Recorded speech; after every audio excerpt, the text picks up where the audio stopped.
Number one is trusting a random person with their investment decisions. The worst real estate investment deal that I've ever done, and it's still the only deal that I've ever lost money on, was a property that I purchased because my ex-contractor told me that it was a great deal, and I purchased it based off of his words, not my own research. I did this deal about a decade ago. It was my third real estate investment deal, and my contractor told me that this property in Detroit was going to be a great deal, that we could renovate this property for about $5,000 to $5,500, and then I could either flip it for a big profit or rent it out and make a lot of money every single month. Now, I'm not a flipper, so I didn't really care about the resale price, but I figured, okay, that doesn't sound like a bad deal. Doesn't sound like a lot of renovations. He's a contractor. He knows what he's talking about with renovations. He had already walked through the property.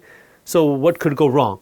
Well, turns out everything could go wrong. Because after I purchased the property, I realized that the only reason my contractor wanted me to do this deal was because he needed money. So I wrote him a check to do the work. He took that money and did some other things with it. He didn't do the work in my property. I had to find a new contractor to start doing the work. I had to pay the new contractor again to do the work. The second new contractor screwed up all the work, and we realized that this property had a lot of issues. The plumbing in the property didn't work because I guess somebody, maybe a tenant living in this property before, was not happy with the landlord, and they poured cement down the drain, so we had to completely bust out the plumbing down to the main city line and rebuild it.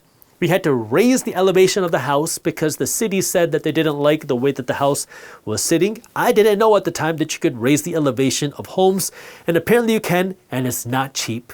We needed to redo the entire HVAC of the property, new mechanical, new electrical, new ACs, and then we found out that all the stuff got stolen while we were doing the renovations on the property. We had so many issues with this property that I decided to sell this property at a loss because I didn't want to have to deal with it anymore. But I learned that if I'm investing my own money into a deal, it is my decision, not anybody else's. This is one of the reasons why I say never blindly trust a random guy on YouTube, because what might be right for me will not be right for you. So do your own research, and if it's your investment decisions, you got to be the one in charge, and you got to always do your own research, because nobody's going to care about your money the way that you do. And if you want to watch the full video of me explaining what happened in this nightmare deal, I will link that for you down in the description as well. I want you guys to learn from my mistakes so you don't make the same mistakes as I did, because it was very expensive. Number two, don't put all of your eggs in timing the market. Bank of America did a study on this. They looked at the stock market between 1930 to 2020, and what they found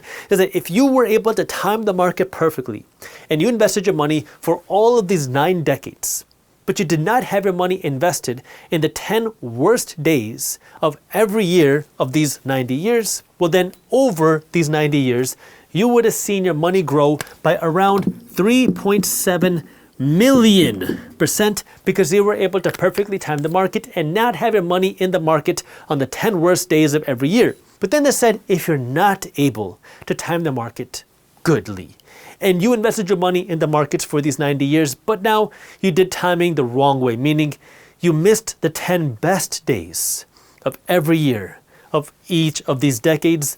Well, now if you missed the best days, your return over these 90 years would have only been 28%. Not 3.7 million, but now 28%, just because you missed the 10 best days. But if now you didn't try to time the market and you just had your money in the markets for these 90 years, well then your money would have grown by 17,700% if you weren't trying to time the market.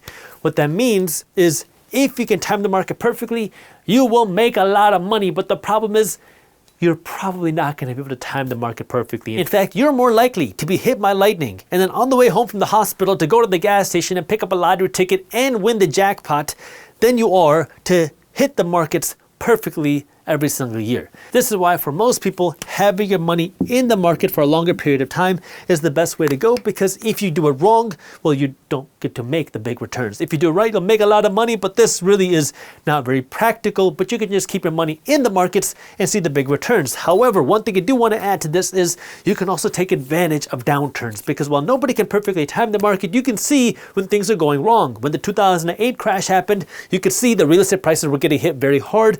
And when the investors were going out and buying real estate after that crash, you could see real estate is very cheap. Just like that, when the 2020 crash happened, you could see that stocks were selling for very cheap, and you could come in and buy even more. So you can use downturns as an opportunity to come in and buy more aggressively. That way you can get even bigger returns. but you cannot perfectly time the market. What that means from a practical perspective is if you're investing your money in the markets, just create a system where you're investing every week, every 2 weeks, every month, and create a set it and forget it system. That way now, no matter what's happening in the markets, whether the markets are up or down, you just keep investing your money. That way you don't have to wait to find the perfect investment opportunity, because the people that are waiting for the perfect time to sell when markets are high will often miss that opportunity, and the people that are waiting for the perfect time to buy when the markets are at bottom will also generally miss that opportunity. So instead of trying to do all that, just set it and forget it system. And then when you see the markets go down, use it as an opportunity to buy even more aggressively, which brings us to number 3. The way that I grew up, it was almost like encouraged to be cheap. And this ended up costing me a whole lot of money, because what I learned is that being cheap is one of the most expensive things that you can do. And I've learned this in so many instances now, with hiring a bad or cheap accountant, hiring a bad or cheap property manager, hiring bad or cheap workers or employees. When you have a cheap property manager, they charge you a lower percentage or a lower monthly fee, which might seem like, okay, if I make $1,000 a month in rent and one property manager is going to cost me less money every single month, that means I get to keep more of my money, because instead of paying $100 a month, I only pay $50 a month. The problem is your services can also suffer. And if your services also suffer, you might not also see the upside, because, well, they are cheap. One of the earlier property managers that I was dealing with their own internal issues, and they were managing a handful of my properties. Well, one of my properties went vacant, and it was wintertime in Michigan, which meant it was cold outside, it's snowing. And one of the things that you have to do when you live in a colder state is you have to winterize the property, meaning you turn off the water in the property. Because if you have the water on and it's running and it's cold inside the property, well, then the pipes can freeze and it can flood the house. Well, they didn't winterize the property. The property is vacant, and somehow the property manager forgot to transfer over the utilities over to their own name. So there was a tenant in there, they had the heat on while they were living there, then they moved out, and then the property manager forgot to get the heat back on and transfer it to their name. So now the heat is off and the water is still on. You can start to see where this is going to go. So now this property is sitting vacant, it's cold outside, and then the pipes burst. And nobody even knows about it. So now this property is getting flooded, nobody knows that it's getting flooded, and some real estate agent decides to go show this property to their potential renter, their potential tenant. They walk into the property and they see a completely destroyed and flooded property. And then they call up my property manager and they say, hey, your property is completely destroyed and flooded. You might want to do something about it. And that's when I got a call. And they say, hey, you have a problem at one of your properties. Oh, really now? What is this problem? Turns out that your property is destroyed and flooded. What can we do? So I proceeded then to have to file an insurance claim, and then I had to go out and fire this management company because I realized that they were doing a lot of things negligently. So when you have a bad property manager, when you had these types of negligent, not very good employees or team members, they can be very cheap, but it can end up costing you a whole lot more money in the long term, especially if these are people that are working to make you money.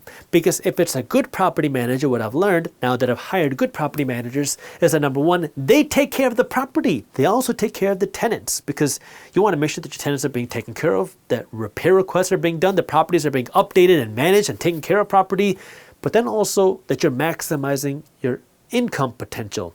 Because if market rents are $1,500 a month, but you're charging $1,000 a month, you're still losing $500 a month because you're not charging what you could be charging, so you're losing money out on rents. You want to make sure you have somebody that's looking out for your best interests and is making sure that your deals and your properties and your investments are maximizing your revenue instead of just something that they're doing on the back burner. If you enjoyed this clip and you want to continue your financial education journey, I have another video that I think you'll love. All you got to do is click that button right over there. And for those of you who want to stay up to date on the top finance and business news, you can join Market Briefs, my free financial newsletter, by clicking that button below. Thank you for watching, and I'll see you in the next one.